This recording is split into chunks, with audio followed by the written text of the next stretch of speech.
मोदी ने ईरान के साथ डील पर प्रेसिडेंट ट्रंप को बधाई तो दी, पर यह भी कहा कि स्ट्रेट ऑफ हॉर्मुज से आने जाने पर कोई रोक नहीं होनी चाहिए। प्रधानमंत्री ने अमेरिकी सेना के हमले में भारत के सेलर्स की मौत का मुद्दा भी उठाया और कहा कि अमेरिका ने यह गलत किया, ऐसा नहीं होना चाहिए था। आपसे मिलकर के बहुत खुशी हो रही है और पिछले वर्ष हम वाशिंगटन में मिले थे।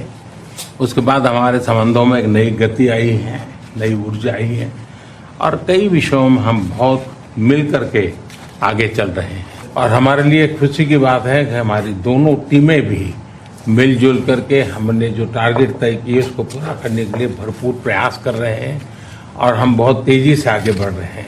एक्सेलेंसी, पश्चिम एशिया में शांति के जो प्रयास प्रगति हुई है, इसके लिए मैं आपका अभिनंदन करता हूँ।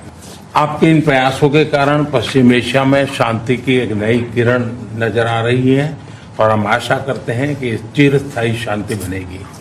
एक्सेलेंसी, आप और हम सभी इस बात से सहमत है कि हॉर्मुज का खुला रहना एक वैश्विक अर्थव्यवस्था के लिए बहुत ही अनिवार्य है। एक्सेलेंसी, हम हमेशा कहते रहे हैं कि फ्रीडम ऑफ नेविगेशन सुनिश्चित होना चाहिए और इस पर हम सब ने मिलकर के बल देना चाहिए।